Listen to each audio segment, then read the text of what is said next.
How do you guys define sustainability? Every discipline defines it a little bit of a different way. So I'm curious what a definition coming out of this building would look like. Does anybody want to offer one up? Sure. Sort of crafting materials, carbon footprint, and or other environmental factors in design and execution of a building. Okay, cool. Good definition. Really key component, the built environment, right? Is our built environment sustainable in the materials we use going into the future? Anybody want to add anything to that definition? Also the longevity of a building, right? In a way. Sure. Yeah. How it affects the larger environment. Right. Its longevity. Yep. Not just in buildings, but the longevity and the ability for a system to continue as it is, or a collection of systems that interrelate. Yep. Cool. Good. Well, I'm glad I sort of brought that up, right? Because sustainability can mean a lot of different things to a lot of different people. The built environment is incredibly important. Oh, yep. Something else? Just another thing I've learned out is like also see it as like minimizing waste and trying to increase like efficiency.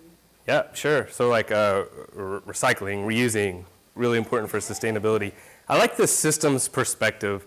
So this project in particular is the Austin Area Sustainability Indicators.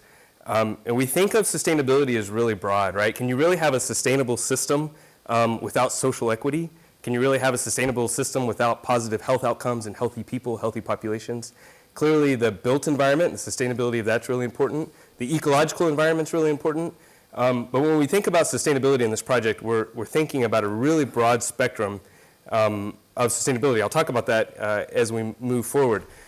So every day when I wake up and I wear I'm the director of the Austin Area Sustainability Indicators hat, I feel like a rebel without a cause.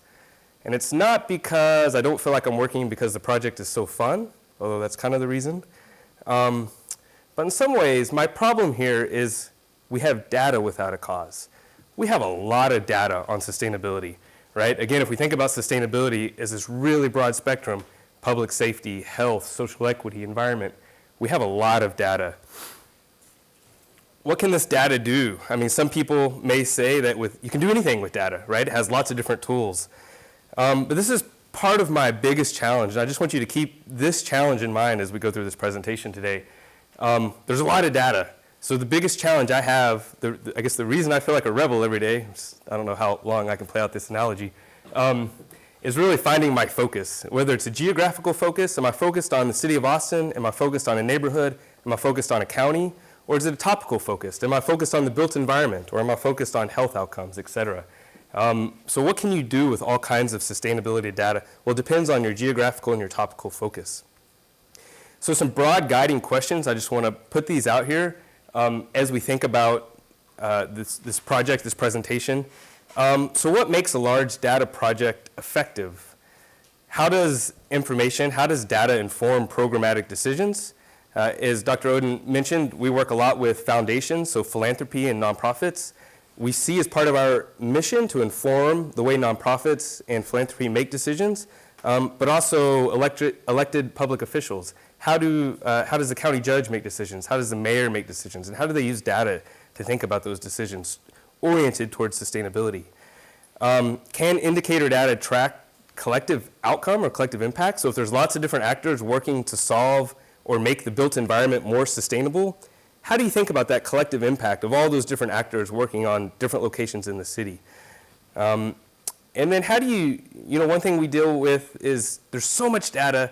If I'm an end user, if I'm one of you sitting in here, or if I'm a decision maker, how do I filter through 160 different data points to find out what's important? So how do you reduce that noise and think about what kind of data is really important? So these are all the things that keep me up at night. And so maybe after this presentation, I'm going to ask if you guys have any insights on how I can sleep better based on answering some of these questions. Okay, so this project's based in Austin. Austin's a great place to live. I don't have to tell you that. You were probably at ACL maybe one of the last 2 weekends, had fun. ACL, Austin itself, really cultural hub, lots of live music, our article in Texas Monthly recently, the City of the Eternal Festival, really great place to live in terms of culture. great place to live just because it's a great place to live. 2 years in a row ranked the #1 place in America to live by U.S. News and World Report. Very rarely have there been the same city ranked #1 2 years in a row. Austin just did that. It's one of the fastest growing metropolitan areas. The Austin metropolitan area itself is typically #1, depending on how you measure growth, both in economic and population growth. But also a lot of the cities, San Marcos, Round Rock, a lot of the cities that are part of the Austin area are typically the fastest growing small cities in America. So then with all this like growth and fun and culture, there's a lot of really big challenges towards sustainability, right? So here's a recent article in the New York Times. Seattle is growing more dense urbanly. It's growing up, as we like to think probably in planning that, density is probably a good thing. Austin sprawls. Austin and San Antonio are two of the worst sprawling cities in the U.S. And the traffic. If anyone, my son is preschool, changed locations recently, and now I have to take I-35 to get from Ben White to campus every day. Oh my gosh. It is just incredible. I'm ready to move him schools again, so I don't have to do that anymore. But if you look at some of these statistics that we have, like one of them is the commuter stress index. Austin is by a factor of 2 more stressful for commuters than any other metropolitan area in Texas. So there's lots of problems, right? So there's all this really awesome stuff about Austin and lots of problems. And really this project is about quality of life. How do we think about sustainability in terms of quality of life? And can we indicate where those quality of life indicators may be going in directions that are less desirable? So the mission of this project is to measure the quality of life and sustainability trends that serve as a foundation for a systems approach to addressing challenges of the region. So we really see all these different data points as interconnected somehow, and if you can start to change one data point or move one indicator in a positive direction, it'll have effects on other data points. And so thinking about how all these different areas of sustainability are connected. So broadly speaking, this is kind of how we would define sustainability. It includes components of economic sustainability, social sustainability, environmental sustainability, and institutional sustainability. And then we're focused on the 6-county Austin area. So the Austin MSA, the Metropolitan Statistical Area, includes Travis County, Hayes County, Caldwell, Bastrop, and Williamson. And then our project also includes Burnett County, which I think will be included in the MSA in the 2020 census.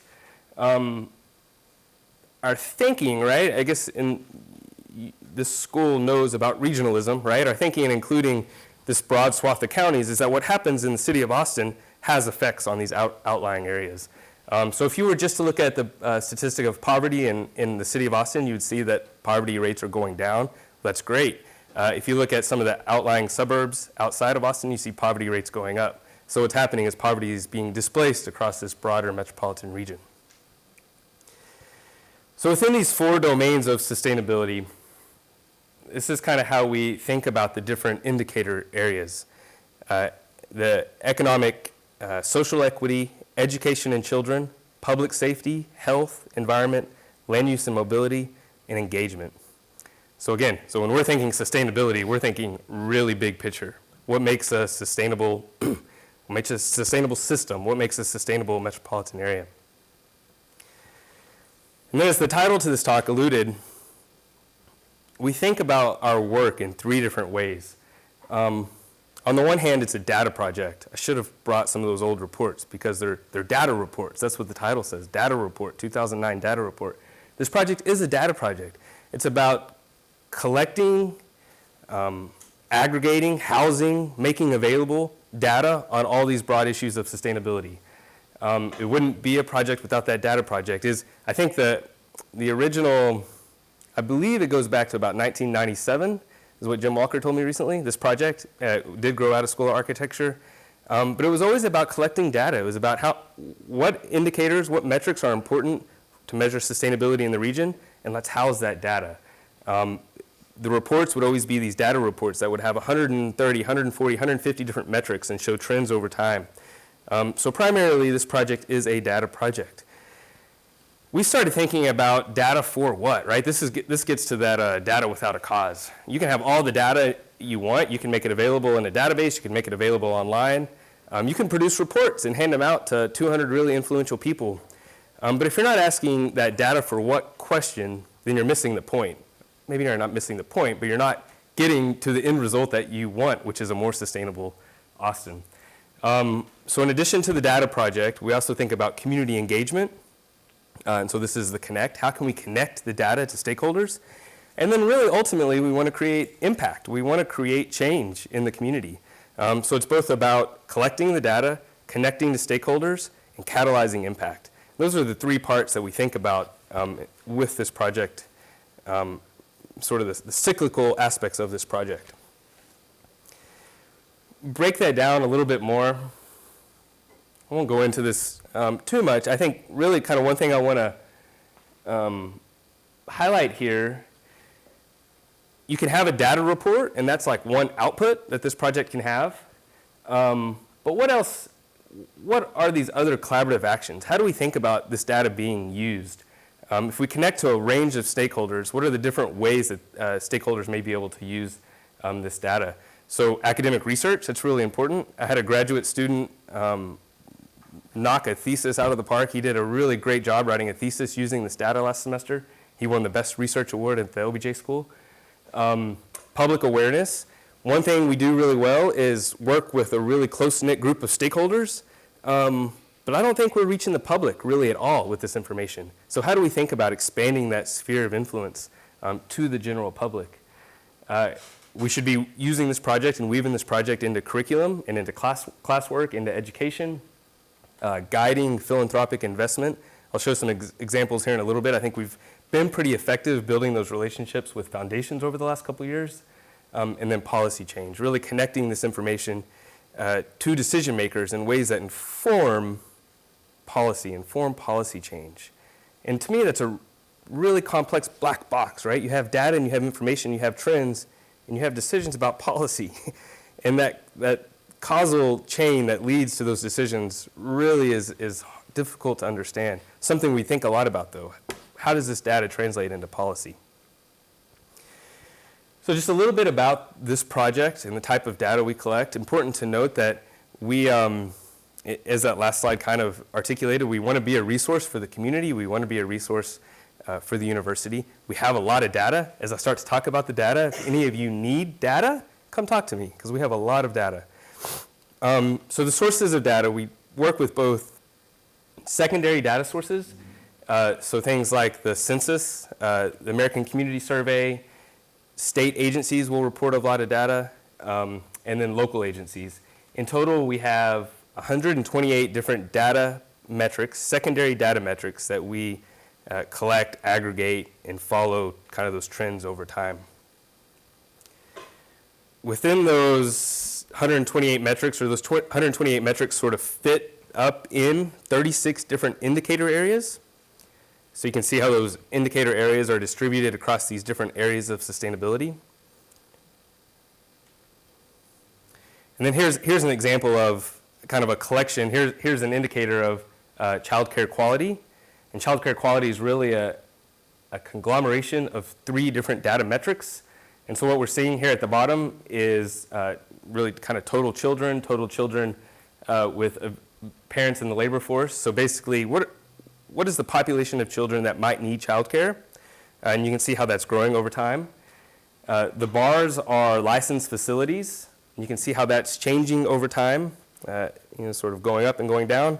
But then what you see there, those yellow dots, are accredited facilities. So the number of children needing childcare is going up. Licensed facilities is more or less staying flat. But the number of accredited facilities is incredibly low relative to the demand.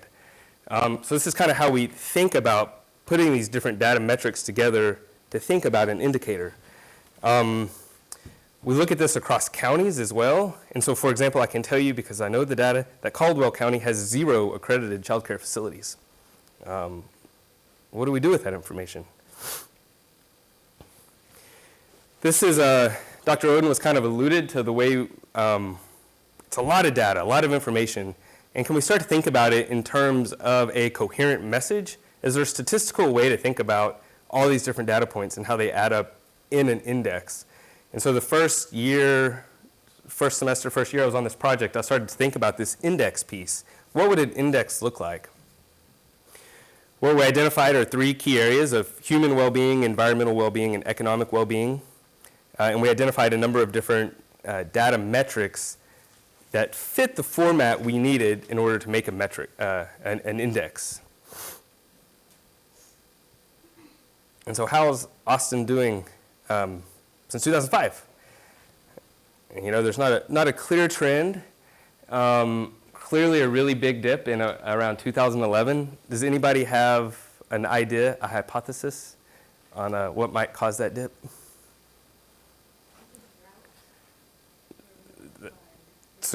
That's a good guess. That probably, the drought probably weighs on that. And there's one other, thinking about the economic component. Just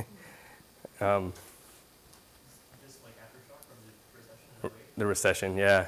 So if you see here, we can break this down into the top left corner is the broad sustainability index. The human well-being we see, like poverty, different elements are sort of on the uptrend. The environment, yeah, I would say that the drought, because we do collect some water availability as part of that metric, the drought's probably captured there a little bit in the environmental well-being.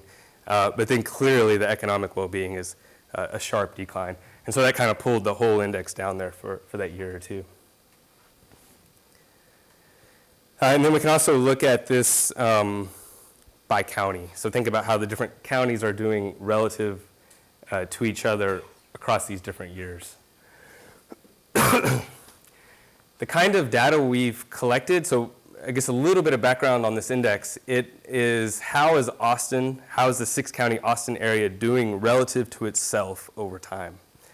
We could, with a lot of this data, we could compare it to other cities if we had the same data from those other cities, which we could get because it's mostly the secondary data.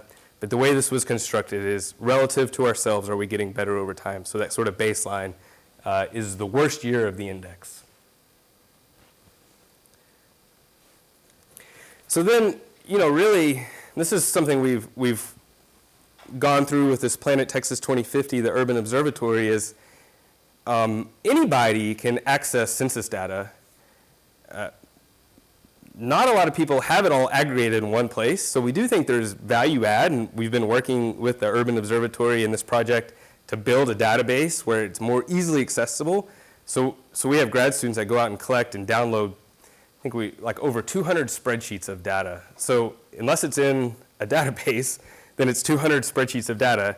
So if somebody were to email me and say, hey, I want the water reservoir levels, you know, over the last 20 years, I'd have to go find that file and find that spreadsheet and sort of download it and send it, which I can do. But what we're trying to do is move it into a database. Long way to say, we can do that, we do think it's important, but anybody can access this secondary information. I think the value add of this project, and something that we really dig into, is this primary survey data. And it's really cool because, as Dr. Oden alluded to, the first survey was actually done in 2001, but we don't have data from that. The next survey was done in 2004, and that's the year the data that we have starts. And ever since then, we've used the same contractor to collect the data, and more or less the same survey. Different questions get added, some questions get taken away, but it's a lot of the same questions that we asked in August this year go back to 2004. So we can see those trends over time, how people are thinking about different issues, how that's changing over time. In total, we have about 12,000 survey respondents that go back to 2004. In 2015, we had about 2,000 respondents. We just did the survey in August, and we had 1,200 respondents. So really great sample size of Austin area residents, and a really cool survey. This is an example of some of the questions. We ask about volunteering. We can look at how volunteering rates change over time. We can look at it by county. Individual giving, so we think about how philanthropic is Austin as a region. I'll show a slide here in a minute. Austin's getting a lot better in terms of giving, less so in volunteering. But there are about 100 questions that we've asked. So we've got tons of data, and what the survey allows us to do is to think about it by these different subgroups. So one subgroup, we can think about it as by county. We could look at it by race, ethnicity, by income category, by education, by age. So you start to get a lot of different data points about how different segments of society are doing and what they're thinking about Austin and the region as a whole. Another way we think about this data is at what point and where do the secondary data metrics and the primary survey data overlap. So for example, I love this chart on the left because it's so dramatic. We can see median family income as the blue line. It's sort of a general trajectory, positive trajectory, but more or less flat in relation to the median home price. About 2010, 2011, you see a really sharp increase in median home price. So what does that mean for affordability in Austin? Clearly, there's implications of that chart for affordability in Austin. Probably implications that each of you have felt in one way or another. But then we think about, well, what do people, what do general residents, what do households think about affordability? So we can look at some of the survey data to see, well, 80% agree somewhat or strongly agree that it's a community responsibility to make housing affordable. And so what we have on the one hand is the secondary data saying housing is not affordable, and we have a lot of residents saying it's a community responsibility to make housing affordable. What do you do with that information, right? I'm not sure, but we're able to think about those two pieces, those two sources of information side by side. And I'll get to what you can do with that information here in a minute. So then beyond just thinking about the trends, the survey data allows us to do more sophisticated regression analysis, structural equation modeling, different ways to dig into the data a little bit deeper. So for example, Hays County residents are 1.7 times more likely to be concerned about water availability than residents of Travis or other counties. Hispanics are 1.3 less likely to be concerned, and males are 1.25% less likely to be concerned than females. So for example, if you worked for the City of Austin Watershed Protection Department or Austin Water, and you're interested in a public service campaign, you can start to use this information to think about those types of messaging, those types of messages, the messaging into particular segments of the population that you might think about targeting. And so secondary data, primary data, one thing we've been working on this semester, which is really exciting, so we have, using the survey data, we can validate certain latent constructs, such as social capital. We've done a lot of work in the last semester around social capital. We feel like we have a really robust measure of social capital. So can we take that and can we start to look at big data or passive data streams such as Yelp, such as Facebook, such as bank transaction data, and think about passive data in ways to indicate that social capital metric. So we have these latent variables. Can we think about passive data or big data streams in terms of data that we don't have to go out and spend money to collect, but data that's already available, and start to validate some of these latent constructs. So it's a really exciting kind of thing we've been exploring this semester, and I think we'll continue to look at what kinds of data streams can we incorporate into this project that can indicate or point to some of these indicators that we're already measuring. So ultimately, right, there's tons of data, so many data points, and really one of our objectives is to try to connect the dots. Stars are just stars unless you know where the Big Dipper is and you can connect the dots, right? So we think about how do you connect the dots? How do you connect all these different data points to tell a meaningful story? This kind of gets us to the impact piece. So we've had we've developed two really good relationships, and by really good relationships, I mean they give us money and we give them data. But we've developed two really good relationships over the past couple of years. One's with the Austin Community Foundation and the other's with the St. David's Foundation. We also work with the Dell Foundation and some other philanthropic institutions, but a couple of examples here. The Austin Community Foundation, about 3-4 years ago, had this strategic plan revision to be data-driven. They had a new ED come in and say, data is really important. It's important that we make our giving decisions based on data and based on the real problems in the community. And so this partnership developed between the Indicators Project and ACF. So the three focus areas they focused on the last couple of years, Hispanic quality of life, gender equality, and the economic divide in Austin, We have developed or provided the data and kind of a draft of the reports for all 3 of those for the last 2 years. Here's a report from 2017. Women's issues are community issues. Again, it pulled on both secondary and primary data from the project to inform this report, which then informs their fund holders around what are the issues in terms of gender and women equality. When we get to this level of information, it's really interesting because I was just talking about the structural equation modeling we can do in integrating passive data, big data streams into these models. But they're really interested in the really basic numbers. What are those numbers in Austin? 3 out of 4 Central Texas jobs do not pay a living wage for a single mom with 2 kids. A really simple statistic, but a really powerful message. And some other kind of information there that, again, it's not academically rigorous, but it's really important information. So here's, I'll show this, maybe I'll show this video. Another one of the reports, which got some media attention. KVU did a story, a new fund will help Central Texas' growing Hispanic community. Again, they incorporated our data into this report.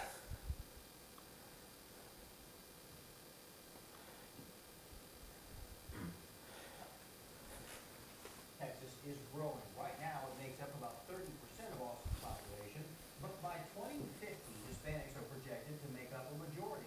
So now a nonprofit is bringing attention to the problems Hispanics face, and perhaps the biggest, how little money that they're making compared to other races.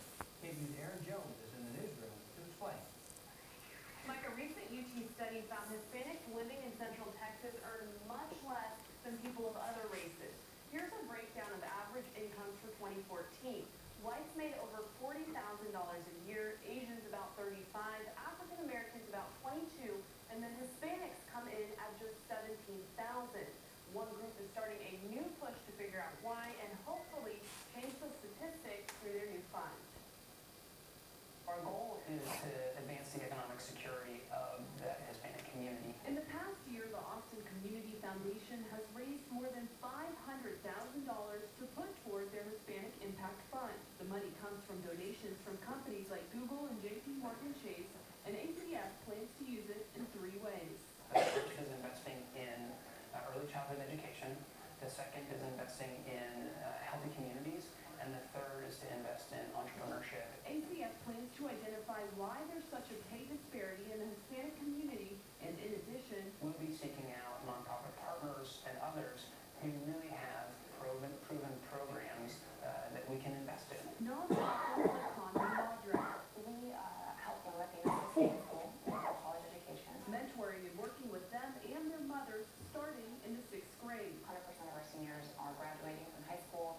77 are enrolling directly into college compared to only 47% of the Latinos in Central Texas. Connie Madre Executive Director Dr. Teresa Granillo said the Hispanic Impact Fund will really benefit the organization. They're not serving nearly the amount that we could be serving. And says the money would allow them to grow and expand their reach. Aaron Jones, KVU News. So a couple of pieces that I love about that. A new report from UT is one thing, right? She mentioned the new report from UT. It was some of our data in like a two-page draft format that we sent them, which was, that's nice. Yeah, keep that going. So a new report from UT, but again, it was just, we provided them with a little bit of data. And then not only that, but this data is just basic census information, right?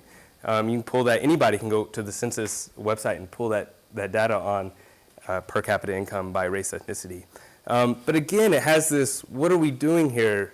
It is UT, it is academic research, we are a data hub, and because it's coming from us, it gives ACF, I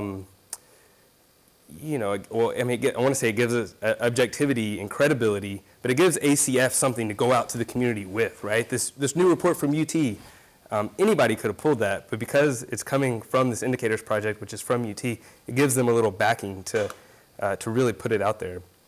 And then I also loved how she said they're trying to change the statistic. They're trying to change that number of per capita income for Hispanics. But it really gets to, we have been working with ACF a lot about how do we think about this project and this data in terms of both identifying needs for the community, but also measuring that impact. We see that as two ends of the spectrum that's connected. And if we see that Hispanic number start to climb, right, can you attribute it to some of their programs? I don't know. Can you? Can you not? Can you attribute it to a collective effort of organizations working on this issue? Yeah, maybe. Right? So how do we start to think about how data can be used for both identifying needs and moving the needle, measuring impact? Let's see.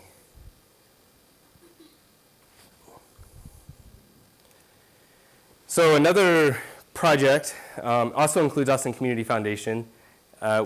Really, Leadership Austin has been driving this effort. The Stross Institute and the Moody College of Communication, KLRU, KUT.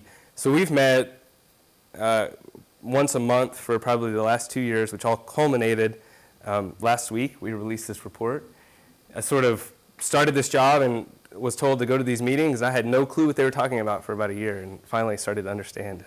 And we released this report last week. We got a lot of media attention. But we kind of built around this collective impact model to where Leadership Austin served as this backbone organization. The issue that all these organizations are interested in is civic health. Like, what does it mean for Austin to be civically healthy?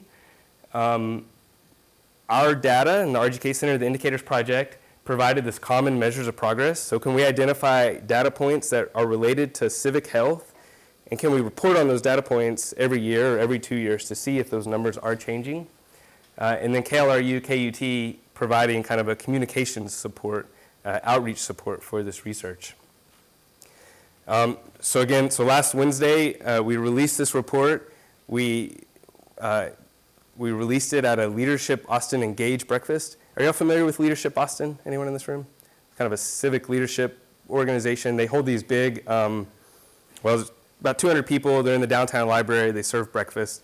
But a lot of civic, public leaders, business leaders attend these breakfasts. And so we released this report, and I was on a panel talking about civic health in Austin based on, this is not branded as an Austin Indicators report, but all the data in here came from our project. And we can see, we kind of built this scorecard to think about what are these important metrics around civic health. Is Austin becoming more civic, less civic? How can we think about this? And you can see it's kind of a mixed bag. Voting is about the same. Austin turns out to vote higher than Texas, but about on par with the national average. Voting in local elections has actually gone up a ton. This is an outdated sort of scorecard. It went up a ton because Austin changed to a 10-1 model of city council, and they changed the voting date from May to November to align with national elections. So what was about a 15% city of Austin turnout is now about a 60% local election turnout. Our new data shows that people feeling aware about key issues is declining. This is aligned with this. This scorecard actually is referencing to the 2015 data. We updated this with 2018 data. We found that volunteering was going down in 2018. Having things in common with your neighbor was about the same. In philanthropic giving, we saw a big jump in philanthropic giving in 2018 compared to a 10-year baseline before that, which was really interesting. Think about the larger political climate and what might drive people to give more, but there was interesting data around that. So this was just released, and I think there's some of our, yep. But just under philanthropic giving, does that include like political contributions? It does, yeah. There were three categories, religious, spiritual, political, and kind of a nonprofit giving. Some of the recommendations from the report, what we see and what the data shows are really big discrepancies between education levels, age levels, income levels. So older people, more educated, more wealthy people are much more civically engaged. And our data shows that, research will tell you that, and our data shows that really clearly. So it's really important as we think about increasing the civic health. It's not a broad number, but what populations are we trying to make more civically healthy? We need to think about different innovative ways to engage civics, starting with young age, and build that into school curriculums, and or how can we leverage the entrepreneurial spirit of Austin and technology to increase voting, increase neighborliness, supporting local organizations, and then talking to your neighbors. There's the panel, they made a point about the importance of taking your children to vote and embedding those behaviors at a young age. And I said, we should also take your children to go talk to your neighbors, right?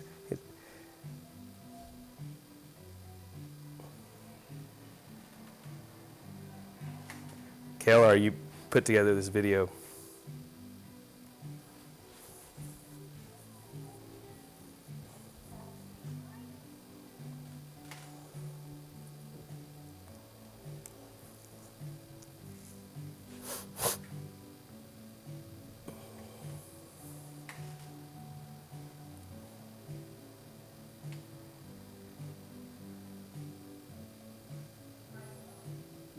Austin has the highest rate of contacting public officials compared to all large metropolitan areas in the country. About their city, they care about their community here in Austin. We got a lot of work to do, and I'm excited about the conversation today to talk about that work. So I was sitting right here, but I didn't make the cut.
And so I want to go I'm about to wrap up, and so I'm not sure that my conclusion is going to be articulated very well.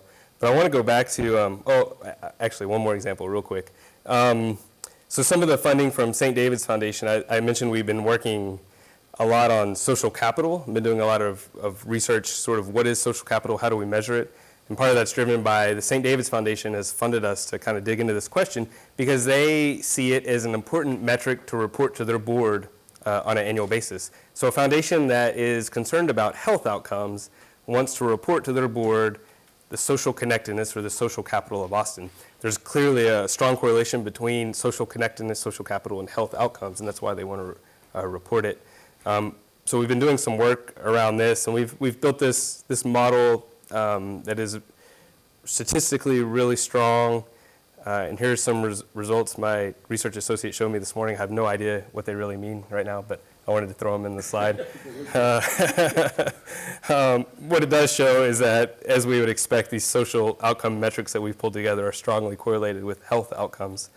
And so then, and I'll sort of go here, but this is kind of the end. I was just thinking that Civic Health was playing, and how did we end up at Civic Health when I started asking about sustainability, and some of the definitions around sustainability were about the built environment and buildings. And it gets me to my first slide, like data without a cause and without a focus, without a geographical focus, topical focus, I sort of sit in my office and am overwhelmed and flounder with all this data. But if and when we find partners to work with, such as the Civic Health Index, we can drill down into this data and start to put together nice reports and start to speak about different aspects of sustainability in the region. And so I think, it's just a really neat way to demonstrate. We've got a whole lot of data. Sustainability is a really big, really broad, complicated issue. But it also takes these like partnerships and a focus to find that focus and to really drill down into particular issues. For example, if any of you are interested in the built environment and mobility, we have lots of data, lots of survey data, lots of secondary data aggregated around mobility, mobility preferences, around kind of some built environment questions. And it just sort of sits there because nobody, we don't have that focus at the moment. So it's sort of a really interesting project in that way. So here's our website. If any of you are interested in sort of exploring this, it's austinindicators.org. And then over the summer, we had an intern build this dashboard, which is really cool because it has all the survey data sort of built into this filterable sort of platform. So let's see, are you aware of efforts to conserve water in your community? 67% of people say they are, 32% say they're not. What does that look like if we think about different ages? So we can toggle for that. And what you see are 18 to 24-year-olds, coin flip. Some people are aware of efforts to conserve water, some aren't. Over 65 are aware of efforts to conserve water. So you can start to think about how the data and the information changes across these different demographics. This, as a default, this includes all the survey data. You can filter by year to see how things have changed over time. So that you can kind of see 2008, 2010, 2015, 2008 was the first year that water question was asked and how that changes over time. And we don't include every survey question, but there's a lot of information on here. If any of you are interested in playing around and seeing how this data looks, are you concerned on a scale of 1 to 10, are you concerned about climate change? I'm sorry, could you just go to the climate change? Yep. That suggests there's a falling component.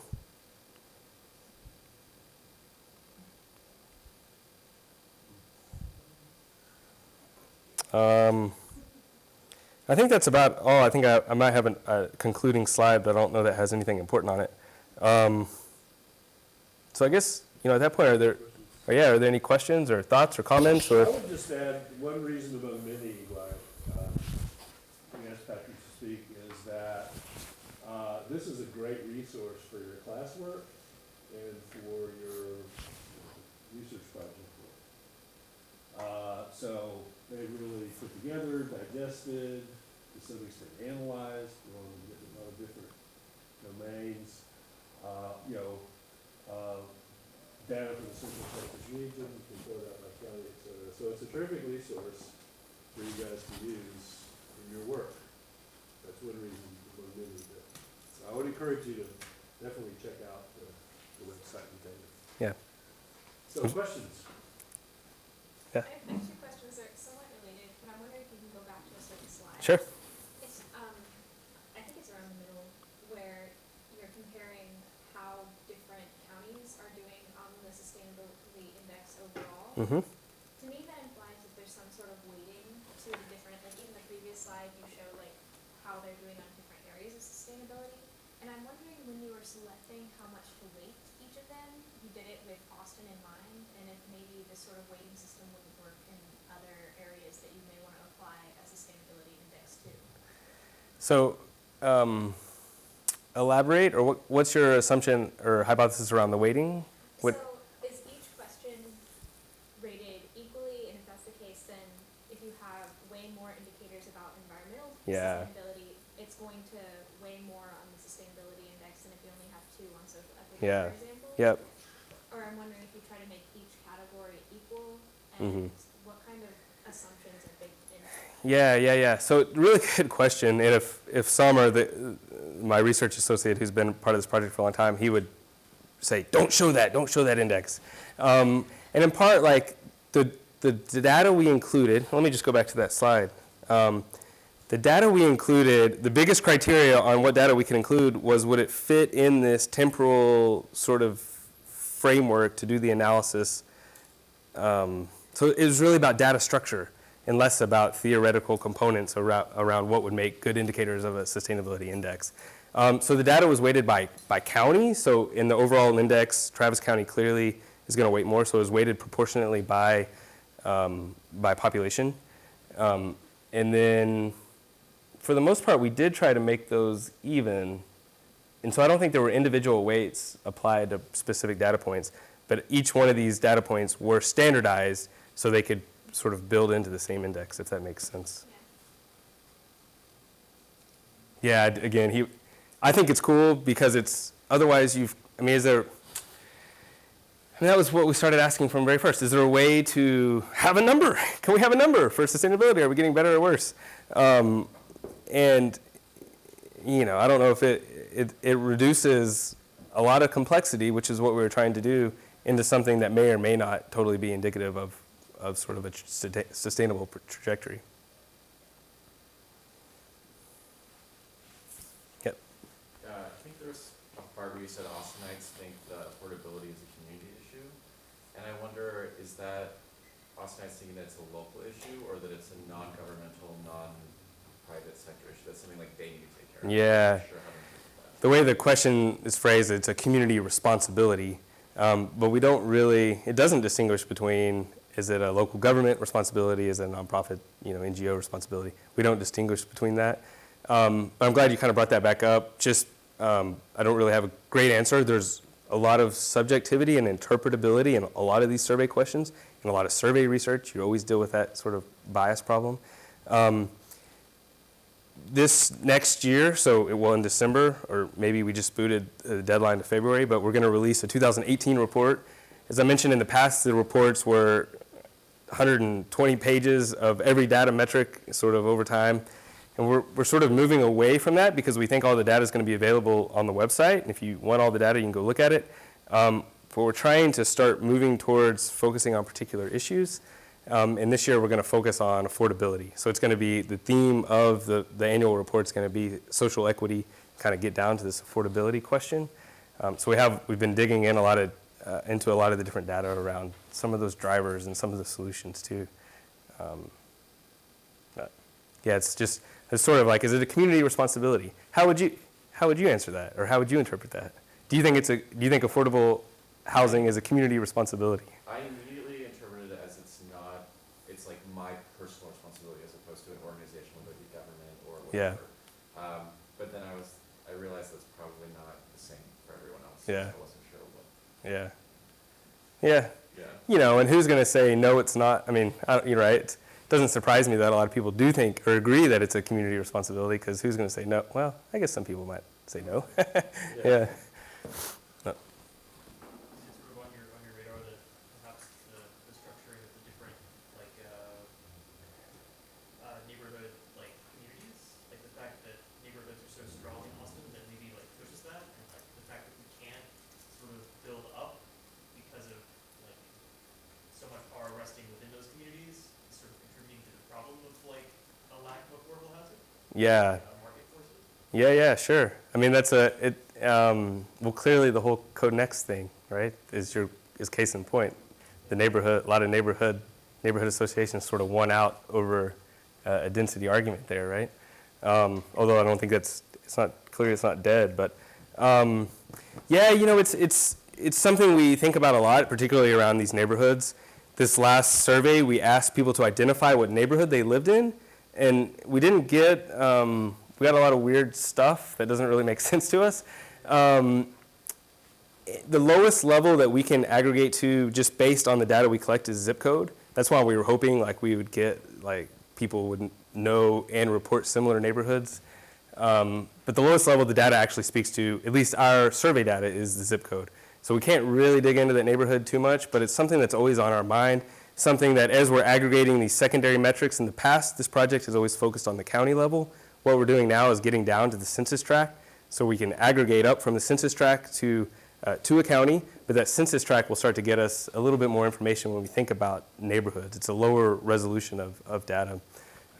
So neighborhoods, city council districts, that always comes up. Can you tell me what this city council district thinks? We can't really do that with our survey data, but it's important. Yeah, Which will go next. yeah, totally. Mm-hmm. The next question is more of an operational or a practical question. Can you provide some tips or advice on managing big data? Have a good system. I don't know, right? So I call this a big data project. In my definition of big data is combining multiple data sets, right? We have survey data, we have secondary data. The data, so I adopted, I mean, this project again has this long history. It had this data infrastructure already in place when I started. And so I kind of just like stepped into the operation, the day-to-day operations as they were. And we've been working hard to try to make them better. Is there a better way to organize, right? Can you build a database instead of having 200 different spreadsheets so the data becomes standardized and accessible in ways? But it's messy. I'm not a big data person by training and necessarily by interest, and I've become one by necessity. So I probably don't have, I'm not the best person to ask. And then, what I would call, or at least a couple years ago, what I thought of big data is trying to scrape passive data streams. So starting to incorporate Facebook information, Yelp information. How do you deal with, in sort of using machine learning techniques, how do you deal with those massive data sets? And we're just starting to scratch the surface there. But that's really cool, right? Can we see a measure of social capital without having to survey because we're collecting that information off of social media streams or something? And I think there's a lot of promise in that, although it's a lot of, well, anyway, yeah. So I know I'm not answering your question very well, but do you deal with big data? I'm a librarian, so I was thinking more about secure and with ensuring that your data is corrected, Yeah. preservation, Yeah. digital preservation. All important issues. This is a good triangulation of working, collaborating with school information, Yeah. libraries, and your audience. Yep. Just a couple of interesting sort of historical notes. I mean, this did kind of start here, and there was in the early aughts a real sort of idealistic idea that we all kind of held that if we could develop these indicators, we could get public officials to actually adopt them and say, we're going to commit to review these indicators and see if we're getting more or less sustainable. And there were two problems with that. One is they didn't really want to do that. And two is, when you think about a lot of these data, there are local factors which are driving the trend up, down. But there's also lots of exogenous factors, like, when you showed the stuff from the Great Recession. There's not much that local officials or local institutions, can do. They can maybe do something to mitigate some of the effects of these exogenous factors, but the exogenous factors are going to influence, not all, but a significant subset of these. So, as it turned out, people were interested in the data, they were interested in the indicators, and different institutions used them, but the idea that this would begin to really frame city policy making and so on and so forth didn't really happen. So, for, what at the time were not obvious reasons to us. Patterson was one. But anyway, the original idea was, we'd report these and the city council would discuss them and yeah. So interestingly, about 10 months ago, out of the Office of Performance Management, the city came up with their own sort of indicator set. They're also doing their own survey. Really? And I've met with them once, we sort of agreed, we need to share and communicate. But they've identified, probably 40 different indicators, and then the city council prioritized 8 of them. Did So, they map to yours? Yeah-ish. It's information we collect. So part of that, and part of our wanting to focus this report on social equity is so that we can speak to probably 6 of those 8. We want to make your point exactly, make ourselves relevant to the decisions that are being made there. And so we figured if we could speak to what they prioritize, sort of be a good good gesture. Any other questions from anybody?